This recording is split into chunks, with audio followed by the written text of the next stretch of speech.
भेद नहीं करती। नदी का जो पेटा होता है, उसका अपना पेट जो होता है, वो कितनी भी भूखी प्यासी हो, जब पानी उसमें आता है तो 8 फीट नीचे जाता है। इसको जरा ध्यान से सुनना, 8 फीट नदी नीचे पानी लेती है और उसके बाद वो ऊपर आके बहने लगती है और कहती है हिंदू मुस्लिम सिख ईसाई जिसको जितना चाहिए ले जा। नदी का काम बांटने का और कभी भेद नहीं। तो आज हमारी माँ गंगा में भी भेद हो रहा है।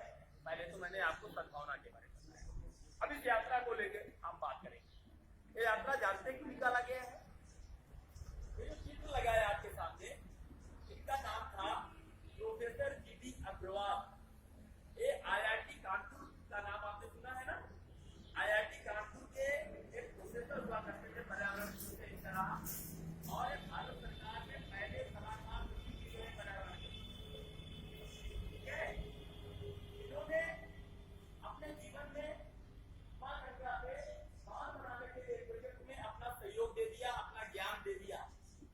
परिणाम स्वरूप इनको कुछ दिन बाद लगा कि लगता है मैंने गंगा के हत्या की योजना में अपनी हाथ डाल दिया।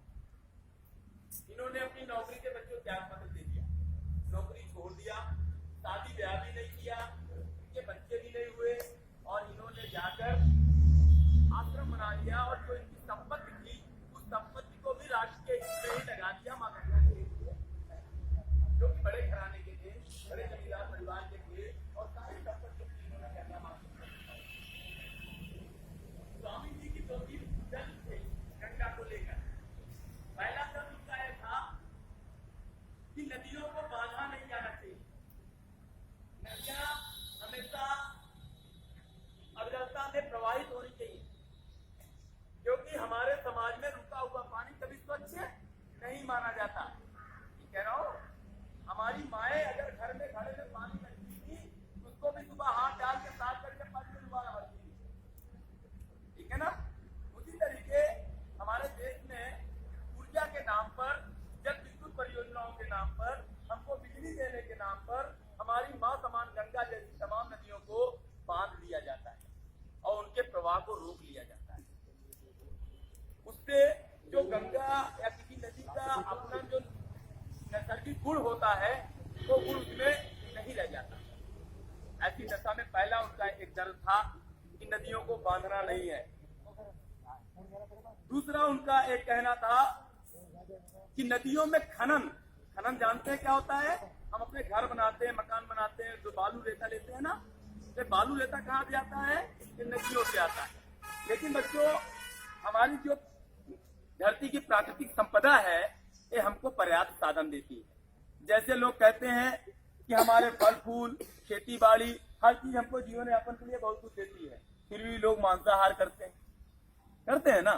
इस धरती पे, इस प्रकृति में ऐसा कुछ नहीं है जो आपको भूखा सुलाए। अगर भगवान ने इस धरती पे आपको भेजा है, ऊपर वाला भेजा है, तो स्वाभाविक है उसने आपके लिए नियोजन की व्यवस्था भी किया है और सारी चीजें हमारे आसपास होती है। ये मौसम चक्र के हिसाब से अलग अलग रूप में मिलती है, बहुत सारी चीजें होती है। आप चाहो तो साल के 12 महीने अलग अलग चीज खाओ, प्रकृति में कोई चीज की कमी नहीं, लेकिन फिर भी हमारी भूख नहीं रुकती, हम उसकी अलग धारा बनाते हैं।